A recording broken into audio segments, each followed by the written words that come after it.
Hello future doctors, welcome back to our YouTube channel, that is Doctor Factory. Student, in the previous classes we were discussing about the what is the diversity in the living world. मैंने आपको बताया था diversity का मतलब क्या होता है, हेट्रोजीनिटी होता है, वैरायटीज होती है हमारे धरती पर कितने टाइप के प्लांट, माइक्रोब्स, एनिमल प्रेजेंट है, ये बताया था डाइवर्सिटी। लेक्चर वहीं से आगे आपको बताया था, लास्ट के पेजेस पे आप देखिएगा बेटा, मैंने आपको बताया था अर्नेस्ट मेयर के बारे में। Ernst Mayr was the first dedicated scientist in your NCERT, जिनके बारे में मैंने बताया था आपको उसको भी पढ़ना है। इसको पढ़ना है, साइंटिस्ट के बारे में भी पढ़ना है। सर वो तो हम लोग कल पढ़ लिए, आज क्या पढ़ना है student? Today we will discuss about the what are the criteria of classification at that time. बस जस्ट एक मिनट रुकेंगे, मैं आपको समझा दूंगा। एक लाइन लिखी एनसीईआरटी में, बट उसको समझाने के लिए बताना पड़ेगा पूरा। अर्ली मैन, क्या बेटा? Early man classified, sorry, early man classified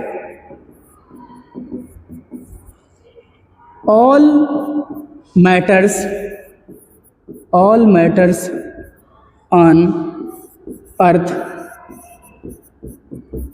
into two categories. Early man ने बेटा, पहले के लोगों ने इतना क्लासिफिकेशन वाइड नहीं था सर, इतना technical limitations, no internet, nothing, no books available at that time, but at that time human was evolving and thinking how the classification can be done, what the things are seen in the entire world, what the things are seen in their surrounding, in the forest, in the waters. Ultimately conclusion was done and classified into two categories. बस इस पर focus कर लो बेटा, two categories पर किया था। सभी matter को, मुझे ये मत बोल देना लिविंग मैटर, नॉन लिविंग, अभी तुम्हें कैसे पता चला? ये बात किसकी चल रही है? ये तुम्हारा 2026 नहीं है बेटा, this is the early time. आपको कुछ नहीं सोचना, बस just come back with me and goes the time back. आप सोचिए आदिवासी के समय पे आ गए, आप अर्ली मैन के बारे में सोचना शुरू कर दिए जब कुछ भी नहीं है, ना इंटरनेट है, ना कुछ है, ना कुछ है। चैप्टर को अगर फील करना है तो मैं जैसा बोलता हूँ वैसे आंख बंद करके फ्लैशबैक में चले जाना है, जैसे मूवी चलती है, नहीं तो फिर तो समझो कि ये सब क्लासिफिकेशन तो थोड़ा ऐसे लगता ही है आपको कठिन। अर्ली मैन ने जो क्लासिफाई किया टू मैटर में, सर वो बता दो ना। हाँ सुनो ना, कौन से क्लासिफिकेशन का मैटर था बेटा? दो, टू कैटेगरी सुनना। पहला कैटेगरी है बेटा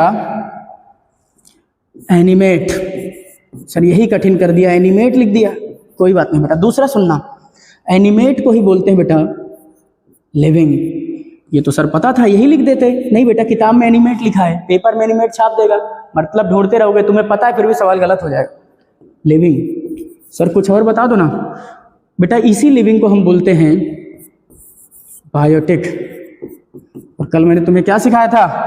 बायोस का मतलब लाइफ होता है, that means biotic component is a living component and that is animate matter, इसलिए लिखा है एनिमेट मैटर। दूसरा क्लासिफिकेशन है बेटा, जस्ट आप वेट करिए देखिएगा, ये एनिमेट और ये है दूसरा वाला इन एनिमेट। क्या है? इन एनिमेट। मैं थोड़ा स्पेस दे रहा हूं, बट स्पेस नहीं होता, पूरा सीधा लिखा रहता, बस तुम्हें समझाने के लिए। इन एनिमेट बेटा तुम देखोगे, जरा देखना यहां ध्यान से, यहां एनिमेट की स्पेलिंग डिक्टो कॉपी कर दिया सर आपने, बस क्या लगा दिया? इन। नेगेटिव प्रीफिक्स है बेटा, सफिक्स और प्रीफिक्स के साथ खेलना शुरू कर दिए ना मेरे साथ। तुम इंटायर बायोलॉजी अपने आप पढ़ोगे, इंटायर बायोलॉजी नहीं, दुनिया में कोई भी लैंग्वेज लिखी रहेगी भाई, ये इंग्लिश करके कठिन करता, बायो कठिन नहीं है, सुनते जाओ। इन एनिमेट लिखा है सर, इसमें निगेटिव, इसमें जोड़ दो ना निगेटिव। सर इन एनिमेट बोल दो, आर नॉन लिविंग बोल दो। देखना फिर से क्या किया सर, ये लिविंग को ही क्या कर दिया? निगेटिव प्रीफिक्स दे दिया। क्या दिया? Negative prefix. और बेटा दूसरा क्या है? दूसरा क्या है देखते जाना, बहुत अच्छा मैंने लिया नहीं था इसलिए कैसा राइटिंग लिखा, कोई दिक्कत नहीं बेटा, आई विल राइट अगेन, कोई कंप्रोमाइज नहीं चाहिए क्वालिटी के साथ। टाइम का मैं ध्यान देता नहीं बेटा, आई एम सॉरी, अगर आपको 10 मिनट में पूरा चैप्टर पढ़ना तो ये आपके लिए नहीं है। इन एनिमेट,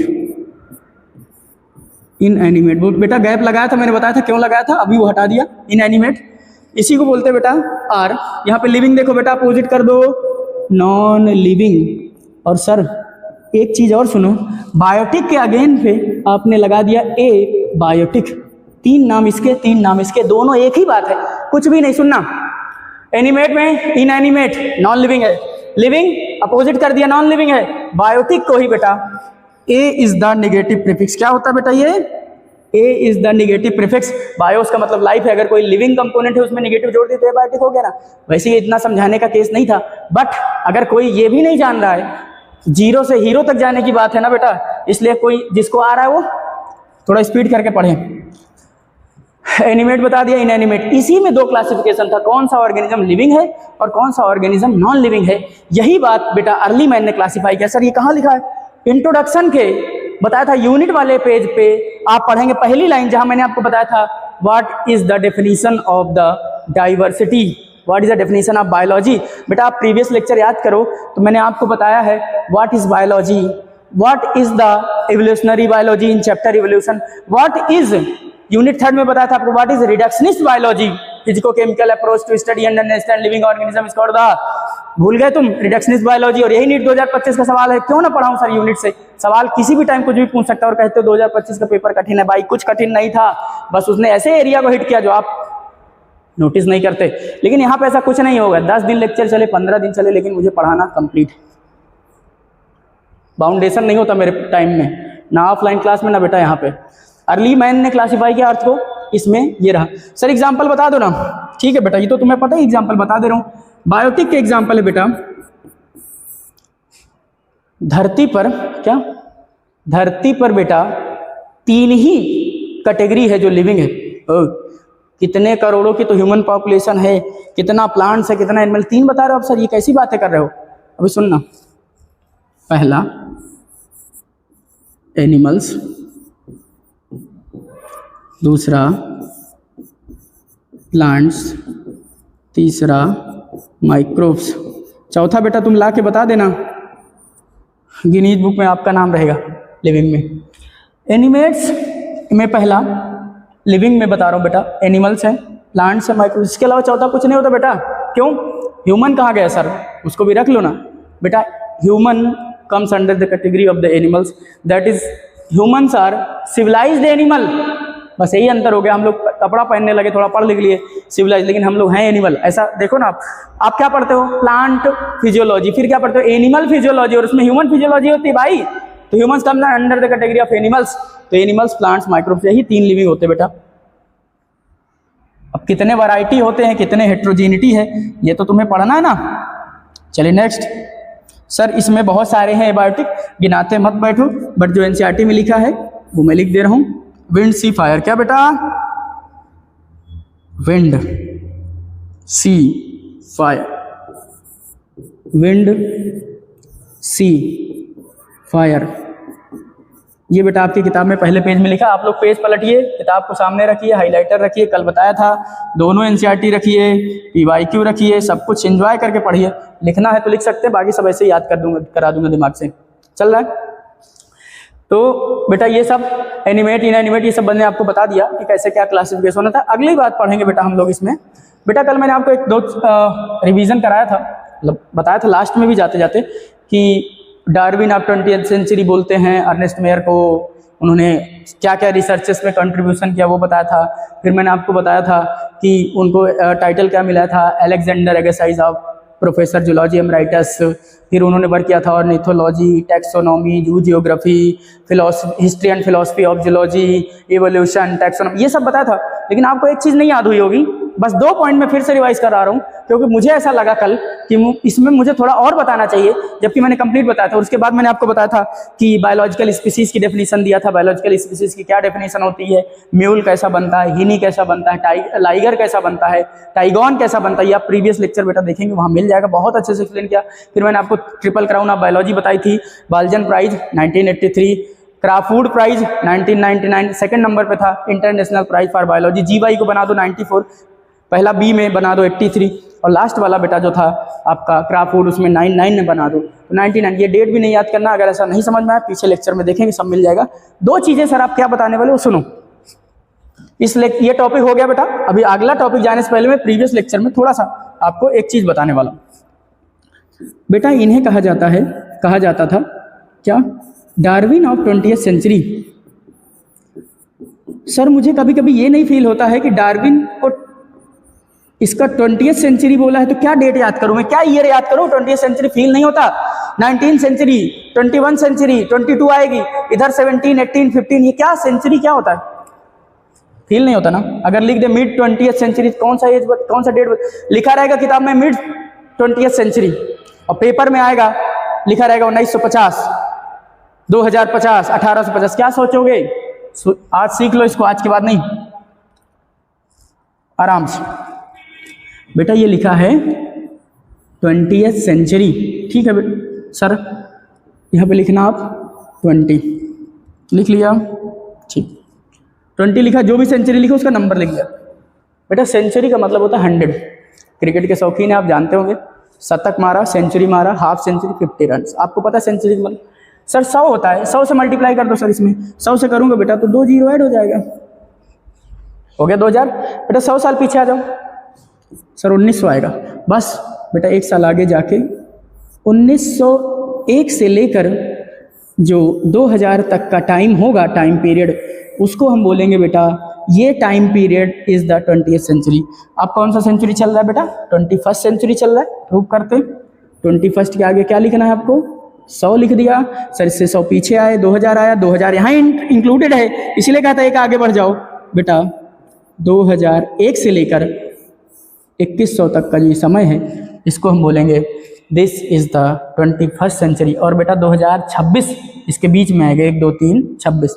इसलिए अगर और पीछे जाते सर, एक और बता देता हूँ बेटा, कुछ भी रिलैक्स होकर सीखना। इसके पीछे एक बेटा जाओगे आप, चलो मान लेते हैं 18 सेंचुरी बोल देते, 19 बोल दो, 18 बोल दो, 19th का आप बता दो, 18 सेंचुरी मैं बता दे। बेटा 18 सेंचुरी पे आप जाओगे तो आप 18 के आगे ये लिखे सर, 100 साल पीछे आने थे 1700, लेकिन आपने बताया था एक आगे जाना है, क्योंकि 1700 किस में आ जाएगा? वो 17 सेंचुरी में। तो बेटा इस 1701 से लेकर 1800 तक का टाइम जो आएगा वो 18 सेंचुरी होगा। क्या होगा? यानी 1710। अगर आपसे लिखा रहेगा बेटा पेपर में कहीं मिड 18 सेंचुरी, इसका मतलब है वो 1750 के आसपास का समय पूछना चाह रहा है। ओ भैया इधर 1901 से 2000 तक प्रूव कर दो सर, ये बात आपका कॉन्सेप्ट सही है। बेटा अर्नेस्ट मेयर का जन्म कब हुआ था? 1904 से लेकर 100 साल जिए थे तो 2004, यानी मेन लाइफ टाइम कहाँ गया बेटा? इसके बीच में। और इसका बीच किस टाइम में आया? 20th सेंचुरी में। इसीलिए इनका कंट्रीब्यूशन जो रहा वो डार्विन ऑफ 20th सेंचुरी बोलते हैं। आला का एक एक बात बेटा आपको समझ में आ जाएगी, इसलिए इनको बोलते हैं 1904। 2004 में इनकी डेथ हो गई, 100 साल का लाइफ स्पैन था। और मैंने आपको बताया था कि सेंचुरी मारने का बहुत शौक था, इसलिए one of the 100 great scientist of all time ये भी बोलते हैं उनको। और सारे प्राइज बता दिए थे, सारा कंट्रीब्यूशन बता दिए थे। एक चीज़ और बेटा, यहाँ BCC का कॉन्सेप्ट आता है कभी कभी, अगर आपको समझना है, कभी किसी किताब में फिजिक्स केमिस्ट्री बायो दुनिया में कहीं भी लिखा हो, हिस्ट्री में। चलो आगे बता दे रहा हूँ।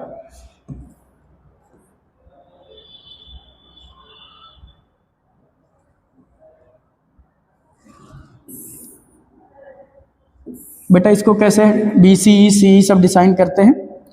यहाँ पे अगर बेटा हम इसको ओरिजिन मान लें और इसको मान लें बर्थ ऑफ जीसस क्राइस्ट, यहाँ पे जीसस क्राइस्ट का बर्थ हुआ है, यहाँ पे हुआ है इस टाइम पर, इस टाइम पीरियड पर अगर बर्थ हुआ है जीसस क्राइस्ट का, तो उनके बर्थ होने के पहले क्या, यानी उनका बर्थ जब तक नहीं हो उसके पहले, यानी वो बिफोर क्राइस्ट है, क्या है? BC। और बेटा उनके बाद का जो टाइम होता है उसे एनो डोमिनी AD बोलते हैं। सर BC AD आता है कभी कभी, ये बता दिया आपने। सुनो बेटा, ये बाद में जीसस क्राइस्ट का बवाल कर दिया लोगों ने कि ये थोड़ा सा Christian, it is related to the religious चीज़ें साइंस में नहीं चलती हैं, ऑब्वियस बात है, हिस्ट्री में नहीं। इसी को बदल के फिर उन्होंने क्या कर दिया बेटा, आज कुछ किताबों में आपको ये मिलेगा BCE बिफोर कॉमन एरा, और बेटा इसे CE कॉमन एरा। अगर ये कॉमन एरा है तो उससे पहले का कॉमन एरा है, ये कॉमन एरा है अगर, तो बेटा इधर के पूरा टाइम क्या होगा? Before common era. यानी BC को BCE बोल दिए, AD को CE बोल दिए, before common era and common era, this is Anno Domini and this is before Christ. Is it clear? कहीं भी ये BC छपा हो, 18th 19th सेंचुरी छपा हो, बेटा ये इस चैप्टर के पढ़ाने का कोई सब्जेक्ट नहीं था। मैं आगे स्किप कर सकता था, लेकिन मुझे लगता है कि कुछ भी आप किसी भी किताब को कुछ भी पढ़ें तो आप बहुत ही सहज फील करें, कंफर्टेबल फील करें, इसलिए मैंने आपको ये बता दिया। चलिए skip it, you can forget it but don't forget. ये हो गया डार्विन का। एक चीज़ और बेटा, एक चीज़ जो मुझे कम अच्छी लगी, मैंने सीधा वो पूरे सारे लिख दिए आपको कि इन्होंने इस पे वर्क किया, इनका ये फील्ड था, इनका ये कंट्रीब्यूशन था, इनका ये रिसर्चेस एरिया था। वो चीज़ थोड़ा सा मुझे ये लगा कि आपको याद नहीं होगा पूरा। क्या क्या रिसर्चेस थी सर? किसकी? डार्विन की। वो रिसर्चेस कौन कौन सी थी बेटा? आपको भूल जाएगा, ऑब्वियस बात है, ब्रेन है और ब्रेन की मेमोरी बेटा वोलाटाइल होती है। ब्रेन हमारा पैटर्न पकड़ता है। क्या पकड़ता है? पैटर्न। और बेटा पैटर्न न्यूरोलॉजी अगर आप देखते हैं, न्यूरोलॉजी अंक ज्योतिष होता है, न्यूरोलॉजी अगर आप देखते हैं तो न्यूरोलॉजी में बहुत ब्रेन की ये बहुत सारी चीज़ें पढ़ते हैं आप, वहाँ पे आप पढ़ेंगे आगे चल के। तो ब्रेन बेटा एज इट इज़ हर चीज़, short term memory does not converted into permanent memory easily. इसी काम को आपको करना है, शॉर्ट टर्म मेमोरी को लॉन्ग टर्म मेमोरी में कन्वर्ट करना। जिस दिन आप ये सीख गए उस दिन दुनिया का कोई भी सब्जेक्ट आपके लिए कठिन नहीं होगा। तो सर कैसे करेंगे? पैटर्न देखते हैं बेटा। रिसर्चेस एरिया जो थी सर आपने बताया था, फिलॉसफी, हिस्ट्री एंड बायोलॉजी और इवोल्यूशन। हमको कैसे याद होगा पूरा? ठीक है बता रहा हूँ ना, एक सेकंड बस बेटा। एक निमोनिक्स है छोटा सा। कभी कभी निमोनिक्स का रियल मतलब होता है, कभी कभी निमोनिक्स का कोई मतलब नहीं होता। इस चीज़ से आप मत याद करिएगा कि सर इसका कोई एग्जैक्ट मीनिंग है, लेकिन वो आपको याद हो जाएगा जो मैं यहाँ पढ़ा रहा हूँ। सुनिएगा बेटा, आप याद रखेंगे हॉस्टेज। क्या? HOSTZE। ये सर कहाँ से वर्ड लाए थे बेटा? कुछ तो होना चाहिए ना, तभी तो ब्रेन पैटर्न देखेगा बेटा। हॉस्टेज HOSTAGE इंग्लिश में एक टर्म होता है, जाके सर्च करिएगा, जिसका मतलब होता है बंदी, बंधक बनाने वाले को। मूवी वगैरह में देखते हैं बंधक बना लेते हैं पैसा मांग, उनको बोलते हैं बेटा हॉस्टेज। उसकी स्पेलिंग AGE बता दिया। एक होता है एयर हॉस्टेस, HOSTESS, वो अलग। ये है हॉस्टेज, उसी से बिगड़ा हुआ शब्द है हॉस्टेज। बस बेटा ये याद हो गया, खत्म हो गया, उसका सारे फील्ड खत्म हो गए। कितने? 6 फील्ड पे वर्क किया था। आप जाके NCERT देख लीजिए, इसके 6 के अलावा 7वां लिखा होगा, मुझे बता देना, कमेंट कर देना। Most welcome. चलो अब बताता हूँ क्या क्या थे ये। What H stand, what H stand here?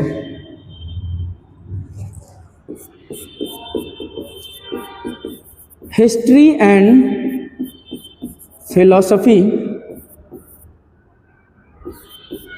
History and philosophy of biology, इस पर वर्क किया था। H से हो गया। O से क्या है बेटा? O से क्या है?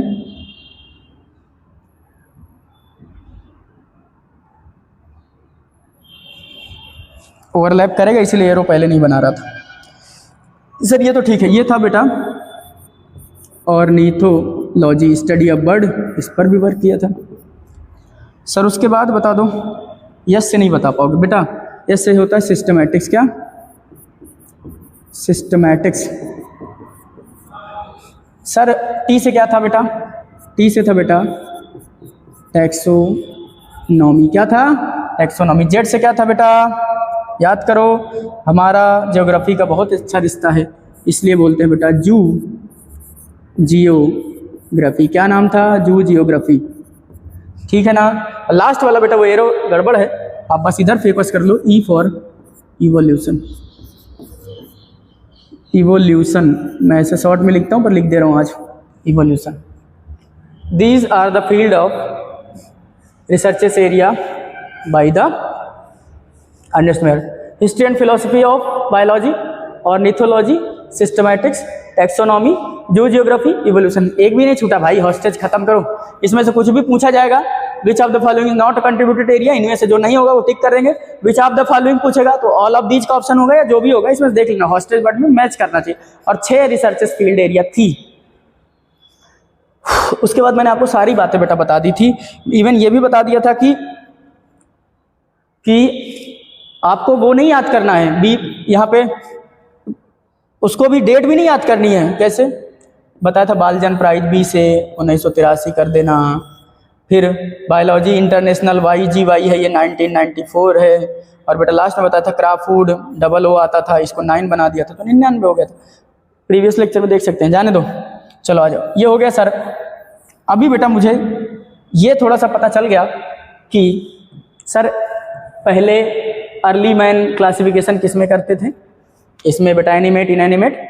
एनसीईआरटी में एक वर्ड इधर का लिखा तो एक उधर का लिखा, ऐसा उल्टा करके उन्होंने काम किया है।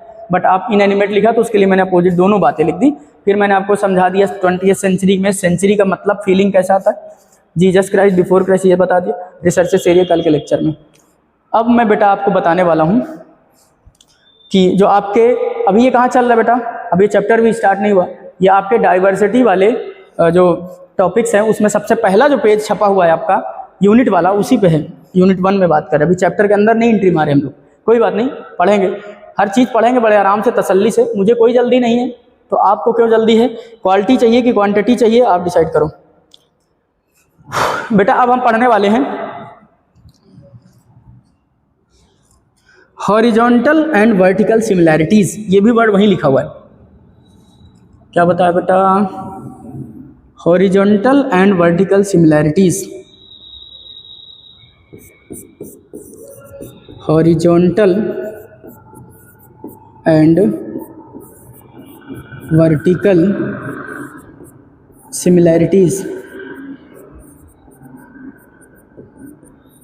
Horizontal and vertical similarities sir, ये तो था नहीं बेटा, यही तो दिक्कत है। आप एनसीईआरटी में सब है, देख लो जाके। देख रहा हूँ बेटा, वीडियो चल रहा है, एक second. Horizontal and vertical similarities, बहुत बढ़िया, आ जाओ। कैसे बेटा? बस बहुत बड़े आराम से सोच सुनना, सिखा दूंगा इसको।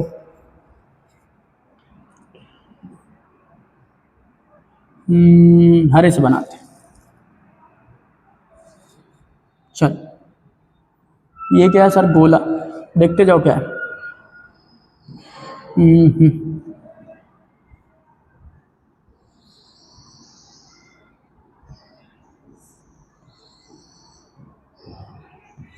तीन पैर नहीं होते भाई, चिंटू है मान लो। क्या है? बहुत अच्छे से, थोड़ा बाल का पैटर्न बदल गया अब तो, थोड़ा सा ऐसा बना दिया। इतना देर तक मेल फीमेल बनाऊंगा तो बहुत दिक्कत होगी बेटा। ये मेल है और ये फीमेल।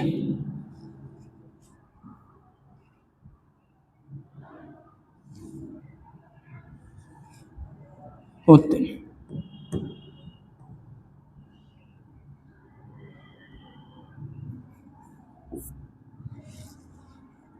एक सेकेंड, ठीक है।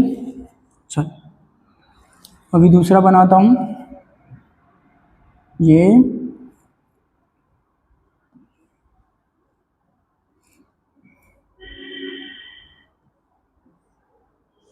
सर ये कैसे बनाओगे? इनको भी खुश कर दें कि दुखी कर दें? चल कोई नहीं, ये दुखी नहीं करते भाई किसी को। चल इनको कैसे बनाओगे सर? चुटिया उटिया बना दो, ठीक बेटा। ये दोनों को समझा दूंगा बड़े आसान से। अभी डायरेक्ट समझा देता लैंग्वेज से तो कुछ आता नहीं आपको, पर इससे समझा देता हूँ, आ जाएगा।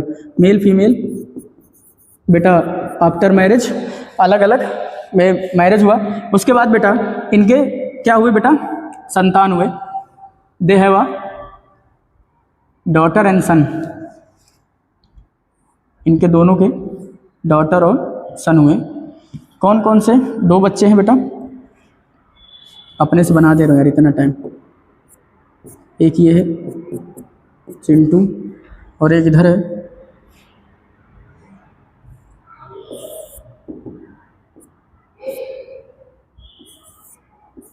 इतना टाइम वेस्ट करने का कोई फ़ायदा नहीं ना, आप समझ जाओगे। चल ये बेटा कपल्स हैं, ये इनके प्रोजनी है, बायोलॉजिकल प्रोजनी है, संतान है, ऑफस्प्रिंग है, कुछ भी बोल दीजिए। This is the son, this is daughter. Son लिख दिया बेटा, इसमें लिख दे रहा हूँ डॉटर। बेटा अब देखना 2 चीजें।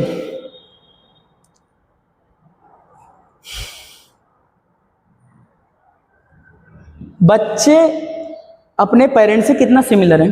बच्चे अपने पेरेंट्स से कितना सिमिलर है?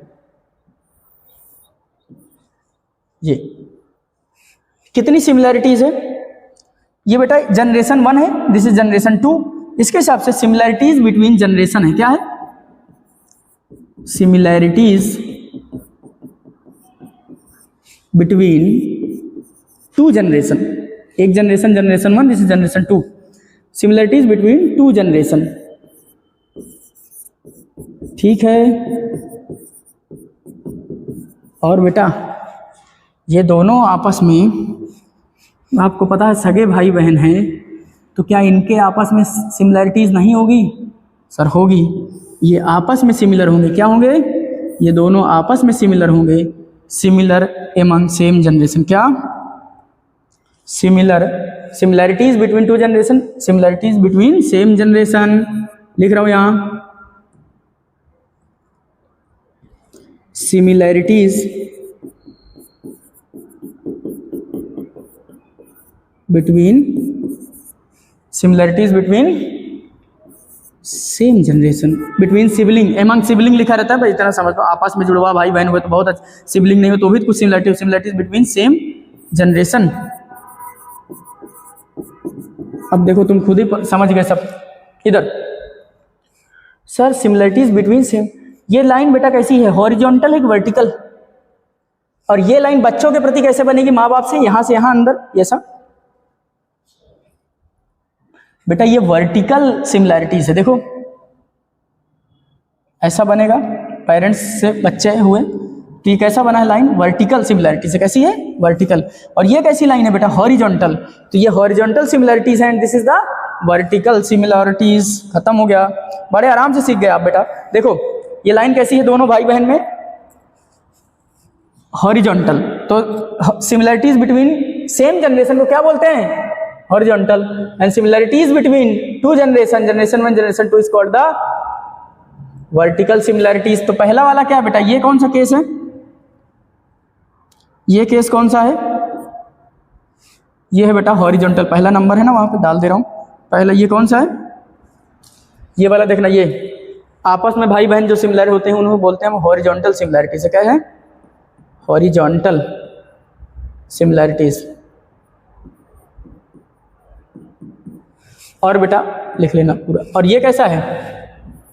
वर्टिकल सिमिलैरिटीज है, वर्टिकल सिमिलैरिटीज। बस बेटा एरो देखना है तुम्हें, एरो ऐसा है यानी भाई बहन है तो हॉरिजॉन्टल, एरो ऐसा आ रहा है मदर फादर से डॉटर सन में, तो इसलिए वो कैसा है? वर्टिकल सिमिलैरिटीज है। अब बेटा तुम्हें कोई भुला दे तो बताना, भूल जाओगे। सर ये मुझे समझ में आया, जनरेशन 1 से जनरेशन 2 में दिखता है तो बोलते हैं उससे बेटा सिमिलैरिटीज बिटवीन टू जनरेशन और सिमिलैरिटीज बिटवीन सेम जनरेशन। ठीक है, पकाओ मत। अब बताओ आगे और क्या बोल सकते बेटा? एक बात और बोल सकते बेटा, देखना तुम खुद बताओगे, किसको हम इंट्रा जनरेशनल सिमिलैरिटीज बोल दें और किसको हम इंटर जनरेशनल सिमिलैरिटीज बोल दें? बताओ सर। दोनों लिखो ना, सुनना। दूसरा नाम छप के आएगा, परेशान कर देगा, ये एनसीईआरटी में ये वाला नहीं, पर ये कॉन्सेप्ट है ना।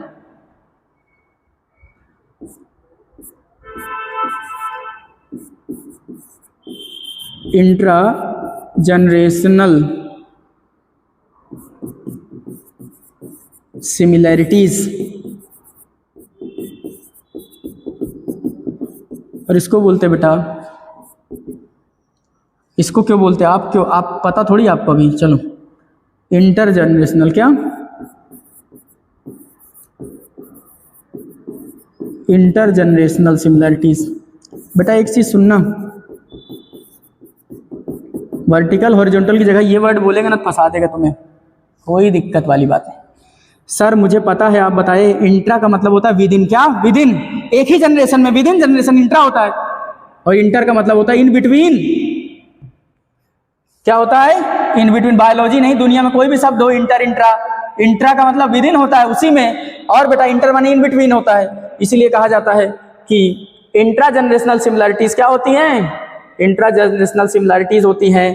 कौन सी? हॉरिजॉन्टल वाली। और वर्टिकल वाली बेटा देखो ये जनरेशन 1 बिटवीन टू जनरेशन है, इसीलिए बोलते हैं वर्टिकल।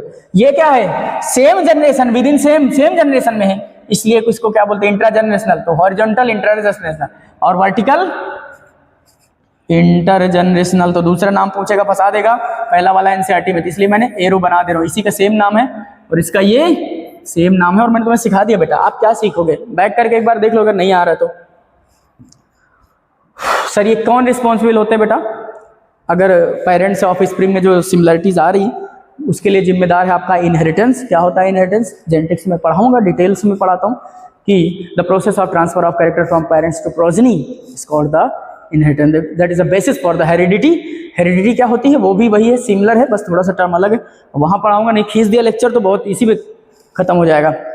फिर सर सिमिलरिटीज पर डिफरेंसेस क्यों आते हैं, डिफरेंसेस आते हैं due to variation, the degree of variation, the degree of variation is called the variation, एक डिग्री ऑफ चेंजेस, कितना बदलाव हुआ है वो वेरिएशन। जाने दो, वो वहाँ पढ़ाएंगे डिटेल्स में, डोंट वरी बेटा। आपको मैंने अभी 2 कॉन्सेप्ट सिखा पाया हूँ, बेसिकली देखा जाए तो सिर्फ 2 कॉन्सेप्ट सीखा आपने। कौन कौन से बेटा, आपने सीखा है कि अर्ली क्लासिफिकेशन कैसा था, एनिमेट इनएनिमेट का मतलब क्या होता है बेटा। उसके बाद आपने सीखा बेटा कि उनका कंट्रीब्यूशन क्या था, उसके बारे में निमोनिक्स मैंने दे दी, हॉरिजॉन्टल और वर्टिकल सिमिलरिटी समझा दी बेटा। अब आगे क्या पढ़ने वाले हो आप, अब बेटा आप पढ़ने वाले हो introduction to the diversity. Actual में चैप्टर की एंट्री अब होगी बेटा।